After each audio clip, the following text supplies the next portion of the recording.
जय Hind. Welcome to my YouTube channel UK GS academy में आप सबों का स्वागत है। दोस्तों, आज के इस वीडियो में हम लोग सीखने वाले हैं, वो क्या सीखने वाले हैं कि लाल मिट्टी। हमने पिछले वीडियो में जो सीख लिया था वो लेटराइट मिट्टी अब की बार पढ़ेंगे। जलोढ़ मृदा और काली मृदा के बारे में हमने पढ़ा था और सबसे फर्स्ट क्लास जो हमारा था वो भारत की मिट्टी था और इसी के अंतर्गत आपको प्लेलिस्ट के माध्यम से सारे वीडियो आपको मिलेगा। तो जो है कि आप सबों को धीरे धीरे तैयारी करना है और शेड्यूल वाइज। और हम एक बात और है कि जो स्टूडेंट या फिर जो हमारे भाई सब हैं पिछले के क्लास को नहीं किए हैं तो उसको भी कर ले, ताकि आपको ये क्लास आपको अच्छे से समझ में आएंगे। आप पिछले क्लास को छोड़ देते हैं तो आपको कैसी बातें समझ में आएगी। इसीलिए आप जो है ना वो पिछले क्लास को देखते हुए चलिएगा और अभी का क्लास भी आप करेंगे, ठीक है। और जो जो नए स्टूडेंट जुड़े हैं या फिर नए छात्र जुड़े हैं वो सभी जो है कि हमारे पिछले वीडियोज को आप देखते हुए चलिए और वहाँ से भी कुछ सीखिए। और जब तक आप जो है कि इसके शुरू वाला वीडियो नहीं देखिएगा तो आपको समझ में चीज़ें नहीं आएगी, ठीक है ना। तो बिना टाइम वेस्ट किए हम लोग चलते हैं सीधे अपने पॉइंट्स पर, अपने टॉपिक के अंदर। हमारा टॉपिक क्या है? वो टॉपिक है हमारा लाल मृदा यानी कि लाल मिट्टी। सबसे पहले देखेंगे कि इसका निर्माण कैसे होता है, लाल मिट्टी का निर्माण कैसे होता है। इन बातों को हम लोग को ध्यान में रखते हुए चलना है। सबसे पहले हमारा टॉपिक क्या है? वो लाल मृदा यानी कि रेड सॉइल। रेड सॉइल का निर्माण किससे हुआ? देखिए, जलवायु का परिवर्तन कैसे होता है आप जानते हैं। आप यदि नहीं जानते हैं तो इसका भी वीडियो हमने आपको पहले से ही दे रखा है, वहां पर जाके देखें तो आपको बहुत बेहतर ढंग से समझ में आएगा कि जलवायु क्या है, जलवायु परिवर्तन किस क्षेत्र में होता है और जो है कि मॉनसून क्या है, मॉनसून के आधार पर जो है कि ये सारे वीडियो हमने पहले दे दिए हैं आपको। वहां से आप जाकर के देख लें तो आपको बातें समझ में आएगी। फिलहाल हम लोग बताएंगे जलवायु परिवर्तन कैसे होता है। जैसे कि यहाँ वर्षा हुआ, अलग जगह वर्षा हुआ तो क्या हुआ कि इसका संग्रह हो जाता है, जल का क्या होता है? संग्रह हो जाता है, इसके कारण जो कि जलवायु संग्रह के कारण भी इसका मिट्टी का जो इसका निर्माण होता है, संग्रह यानी कि किसी एक स्थान पर इसका जमाव हो जाने के कारण जो है कि इसका निर्माण होता है। और ना तो ये कहीं बहता है और ना तो ये कहीं जो है कि एक स्थान से दूसरे स्थान तक परिवर्तन होता है, बल्कि जिस स्थान पर है वहीं अपना जो है कि एक जो है कि बन जाता है, वहीं जो है कि इसका एक धारण हो जाता है। और इसका ना तो भाव होता है और ना तो ये कहीं एक स्थान से दूसरे स्थान तक जा सकता है, यानी कि जहाँ स्थित है वहीं ये मिट्टी स्थित रहेगा। मतलब कि यानी कि ये जो क्षेत्र है क्या स्थिर है, क्या स्थिर है। लाल मिट्टी का जो क्षेत्र है वो क्या है? स्थिर है, यानी कि जलवायु के परिवर्तन के कारण इसका निर्माण होता है। उसके बाद देखेंगे रवेदार, सॉरी ये है क्या? रवेदार एवं कायांतरित चट्टान। कायांतरित चट्टान आपको पढ़ा दिया गया है, ये भी आपको हम लोग जो है कि आपको दे दिए हैं क्लास। और नई एक बार और जो है कि चट्टान पर एक और क्लास हम लोग लाएंगे तो उसको आप वहां से वॉच कर सकते हैं। और फिलहाल जो है कि हमने चट्टान को भी पढ़ा दिया है तो आप जाकर के पिछले वीडियो में जाकर के पढ़ लेंगे। रवेदार एवं कायांतरित चट्टानों के कारण जो है कि इसका निर्माण होता है। आपसे यदि कॉम्पिटिटिव एग्जाम में पूछा जाए कि जो है कि लाल मृदा का निर्माण किससे हुआ है, कायांतरित चट्टान, अग्नि चट्टान या फिर अन्य तरह के से जो है कि आपको ऑप्शंस दिए जाएंगे तो आपको सही ऑप्शंस का टिक करना है, तभी आपका सवाल क्या होगा कि सही हो पाएगा।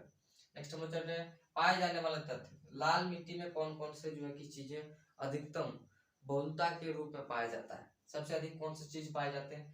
तो जो है कि मिट्टी जो है, मिट्टी में सिलिका और आयरन पाया जाता है जो कि बहुत मात्रा में। सिलिका और आयरन जो कि लाल मिट्टी में बहुत अधिक पाया जाता है। सिलिका और क्या? आयरन। सिलिका जो है कि एक प्रकार का पदार्थ है और आयरन भी एक पदार्थ है। तो लाल मिट्टी में दोनों का बहुत अधिक मात्रा पाया जाता है, ठीक है ना। उसके बाद देखेंगे हम लोग दूसरा पॉइंट, अम्लीय प्रकृति की जो है कि अम्ल प्रकृति की मृदा है। ये जो है कि अम्ल प्रकृति मतलब क्या हुआ कि एक ही स्थान पर यह है, ना तो इसका बहाव है, ना तो इसका छिड़काव है, ना तो ये कहीं एक स्थान से दूसरे स्थान तक परिवर्तित हो पाता है। ये भी पॉइंट हमारा क्लियर हो गया। जो कि अब देखेंगे कपास, गेहूं और दाल जो है कि और मोटे अनाज की भी खेती होती है, लेकिन उतने अधिक तौर पर बड़े पैमाने पर इस मिट्टी में नहीं होता। बल्कि जो है कि एक और पॉइंट हमारा जो है वो पॉइंट क्या है कि आलू की खेती इसमें अधिकतम होती है।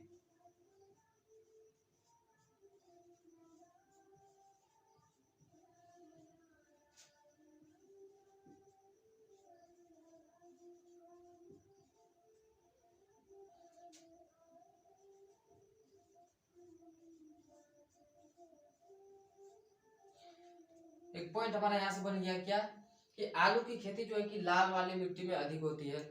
आप जो है कि इसमें आलू भी अधिक से अधिक उगा सकते हैं, बल्कि दूसरे फसल जो कि इस पर नहीं उगा सकते हैं उतने बड़े पैमाने पर। समझ गए।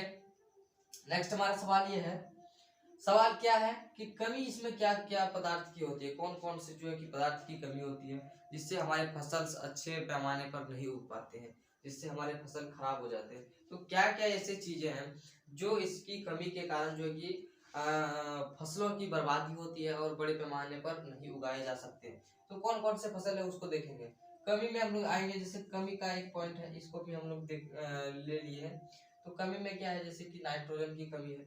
नाइट्रोजन वहां बनती है जहां जो है कि सख्त मिट्टी न होने के कारण नरम मिट्टी होती है, वहां पर भी नाइट्रोजन की कमी होती है। और जो कि लाल मिट्टी में भी नाइट्रोजन की कमी होती है। नाइट्रोजन के साथ साथ फास्फोरस की कमी होती है एवं ह्यूमस की भी कमी होती है। ह्यूमस क्या होता है कि जो छोटे छोटे पेड़ों से जो है कि डालियां टूटे हुए हैं, या फिर अन्य जो है कि वैसे पदार्थ है, यूजलेस पदार्थ, प्लास्टिक को छोड़कर जितने भी धरती पर पदार्थ है, प्लास्टिक को छोड़ करके और अन्य केमिकल्स को छोड़ करके जितने भी धरती पर पदार्थ है, वो उसको आप फेंक देते हैं किसी स्थान पर, तो वो एक प्रकार का ह्यूमस का रूप लेता है और पौधों के लिए बहुत ही उपयोगी भी होता है। और जो कि पौधों के लिए यह उपयोगी भी होता है ह्यूमस। तो ह्यूमस की भी कमी होती है। क्यों ह्यूमस कहाँ आती है, जैसे नदी नाला हो गया, तो इसमें जो है कि बहाव होती है, तो इसके साथ साथ अन्य अवांछित पौधे भी या फिर अन्य अवांछित जो है कि चीजें एक स्थान से बहते हुए दूसरे स्थान तक जमा हो जाती है। तो उसमें क्या होता है कि ह्यूमस की मात्रा अधिकतम होती है। क्या होता है कि ह्यूमस की मात्रा अधिकतम होती है, जिसके कारण हमारे जो है कि जलोढ़ मृदा में ह्यूमस की मात्रा अधिक होती है, जिसके कारण यहाँ की जो है कि फसलों की पैदावार अच्छी होती है। और इसमें ह्यूमस कहाँ आएगा, आप जैसे मान लेते हैं, एक हम लोग पॉइंट को देखेंगे। पॉइंट हमारा ये है कि यहाँ पर नदी बहती है और ये बहुत बड़ा मैदान है, ना यहाँ पर झील है, ना पर्वत है, ना और कोई भी चीज है, ना समतल जमीन है और लाल मिट्टी वाले क्षेत्र है। यहाँ से पानी यहाँ जाता नहीं है, यहाँ से यहाँ भी जाता नहीं है। तो क्या इसमें ह्यूमस प्राप्त होगा, होगा नहीं ना, नहीं ना होगा। क्यों नहीं होगा, क्योंकि नदी का बहाव होता है तो कई सारे जो है कि छोटे छोटे कण वो एक स्थान से दूसरे स्थान तक ये वाले क्षेत्र में जमा हो जाता है, होता है कि नहीं। आप यदि नदी गए होंगे तो देखे होंगे कि कई छोटे छोटे पदार्थ ऐसे भी हैं, बालू के साथ साथ जो है कि वो एक स्थान से दूसरे बाढ़ जब आती है तो वो क्या करता है कि ढेर सारे जो है कि खनिज पदार्थ और जो है कि पौधे में जो उर्वरा शक्ति को बढ़ा देता है और वो सारी गंदी चीजें ले करके आपके खेत में जमा कर देता है, जिससे आपकी फसल की पैदावार अच्छी होती है। अब बताइए, यहाँ जो है कि ना तो नदी गई है, ना तो नाला है, ना तो कुआं है, ना तो पहाड़ी क्षेत्र है, ना तो झरना है, कोई चीज नहीं है। तो यहाँ कहीं पानी, आप जैसे वर्षा होगा तो इसका पानी यहीं जमा हो जाएगा, होगा कि नहीं। ऐसे क्षेत्र है तो इसका पानी यहाँ तो जमा हो जाएगा, नहीं जमा होगा तो एक स्थान से दूसरे स्थान तक आ जाएगा। तो यानी कि यहाँ का भी ह्यूमस जो है कि आपको नदी क्षेत्र में ले आकर के मिला देता है। तो इसमें जो हुआ ना, बंजर मिट्टी हुआ कि नहीं हुआ, ये अपना खाद्य पदार्थ को सीधे नदी में ये बहा दे रहा है। तो कब से ये हुआ कि नहीं है, जो है कि वो यूजलेस यानी कि बंजर भूमि हुआ, अपना जो सारा मटेरियल ये नदी में बहा दे रहा है। जब जलवायु का परिवर्तन वही ना होता है कि देखिए यहाँ से जैसे हम लोग पॉइंट्स को निकाले, एक पॉइंट हमारा जलवायु परिवर्तन। तो जब वर्षा होती है तो वर्षा होने के साथ साथ क्या होता है कि नदी में ये अपना ह्यूमस छोड़ देता है। नदी में जैसे ह्यूमस आया तो अपना जो है कि इसका जो अपना खनिज पदार्थ है, जो इसका उर्वरा शक्ति है, वो एक स्थान से दूसरे स्थान तक परिवर्तित कर देता है। यानी अपना भी जो इसका जो खाद है, उर्वरक है, वो एक स्थान से नदी में बहा दे रहा है। और नदी क्या कर रहा है कि जलोढ़ मृदा होने के कारण ये जब बाढ़ आता है तो एक स्थान से दूसरे स्थान तक जमा कर देता है। तो ये वाले क्षेत्र बंजर हो गए और ये वाले क्षेत्र जो हो गया क्या हो गया, ये वाले क्षेत्र हमारा हो गया वो क्या हो गया, ये वाले क्षेत्र हमारा जो हो गया वो इसमें जलोढ़ मृदा हो गया और इसमें खेती की जो है कि अच्छी फसल होती है और पैदावार भी अच्छी होती है, जिसके कारण यही है। ठीक है ना। नेक्स्ट हम लोग हमारा जो पॉइंट्स है ये पॉइंट्स को देखे थे। ह्यूमस की कमी, मिट्टी में उर्वरता की कमी, बिल्कुल उर्वरता की कमी हो, क्योंकि यहाँ से उर्वरता जो है कि इसका यहाँ आ गया, समझ गए, यहाँ से जो इसकी इसकी उर्वरता जो कि जलोढ़ मृदा वाले क्षेत्र में आ गए। अब नेक्स्ट हमारा पॉइंट्स है, नेक्स्ट पॉइंट्स में हम लोग क्या पढ़ेंगे कि बंजर भूमि हुआ ना, ये तो हो गया बंजर भूमि, और ये क्या हुआ उपजाऊ भूमि, ये हमारा उपजाऊ भूमि हो गया और ये जो है कि बंजर भूमि हो गया। यहाँ से पॉइंट्स क्लियर है।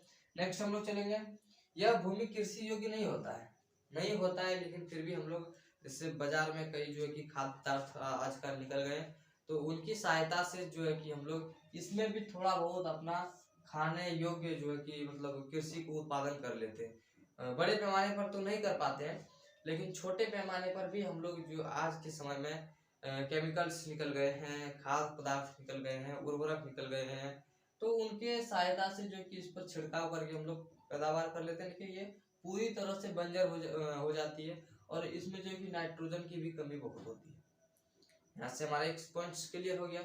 नेक्स्ट हमारा जो है कि वो क्या है, भारत में कौन कौन से स्थान पर जो कि लाल मिट्टी पाया जाता है, इसको ध्यान में रखते हुए चलना। आपको बहुत बार क्वेश्चंस में पूछा गया है कि भारत में कौन कौन से क्षेत्र में जो है कि लाल मिट्टी पाया जाता है।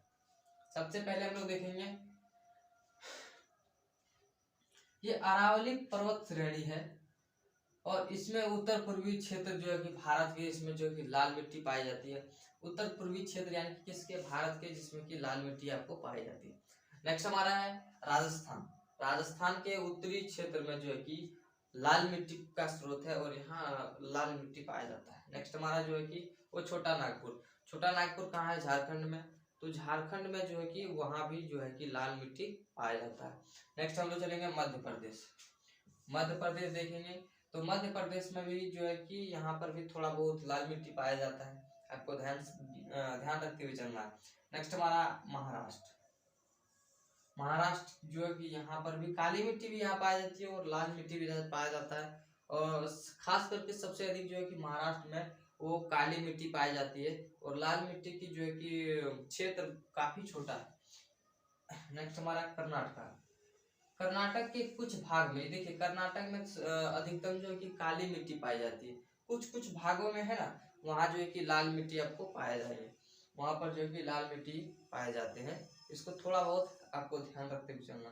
तमिलनाडु में भी जो है कि देखिए, भारत की जितने भी दक्षिणी क्षेत्र के राज्य है उसमें अधिकतम जो है कि काली मृदा पाई जाती है, क्योंकि क्यों पाई जाती है, क्योंकि ये समुद्र के तट से घिरा हुआ है और क्या है, बंदरगाह है, तो क्या होता है कि यहाँ पर काली मिट्टी का स्रोत पाया जाता है। और जो काली मिट्टी वाले वीडियो नहीं देखे हैं तो जस्ट इससे पीछे जाएंगे, प्लेलिस्ट में आपको सीरियल वाइज आपको वीडियो मिल जाता है, तो आप वहां से देख सकते हैं पूरे वीडियो को। तो तमिलनाडु में जो कि थोड़ा बहुत क्षेत्र में लाल मृदा पाया जाता है। अब नेक्स्ट हमारा है आंध्र प्रदेश, देखिए ये भी कहीं ना कहीं समुद्र तट वाले क्षेत्र, तो यहाँ अधिकतम काली मिट्टी पाई ही जाती है, लेकिन यहाँ जो है कि इसके साथ साथ लाल मिट्टी का भी स्रोत है। देखिए मेघालय, मेघालय जो है कि यहाँ पर लाल मिट्टी बहुत ही अधिक संख्या में पाई जाती है, बहुत बड़े क्षेत्र में पाए जाते हैं। नागालैंड में बहुत बड़े क्षेत्र में जो है कि लाल मिट्टी का केंद्र है, सॉरी केंद्र बोल रहे हैं, यहाँ भी पाए जाते हैं। और छोटा नागपुर तो आपको दिखाई दिया, तो यहाँ पर भी लाल मिट्टी पाई जाती है।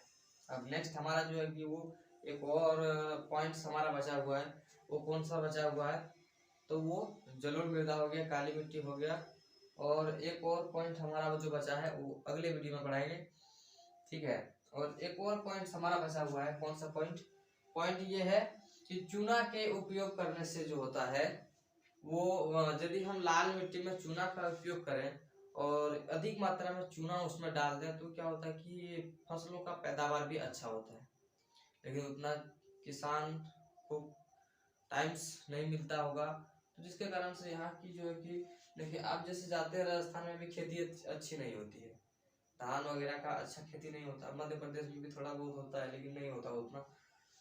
और जो है कि छोटा नागपुर यानी कि झारखंड में उतना बड़ा फसल बड़े पैमाने पर नहीं उगाए जाते हैं। तो ये सारे क्षेत्र है जहाँ पर लाल मिट्टी पाई जाती है, इनको हम लोग को ध्यान में रखते हुए चलना है। ठीक है, अब मिलते हैं हम लोग नेक्स्ट वीडियो में। तब तक के लिए जो वीडियो को लाइक नहीं किए, वीडियो को लाइक कर दें और चैनल को भी सब्सक्राइब कर लें। ठीक है ना, मिलते हैं अगली वीडियो में।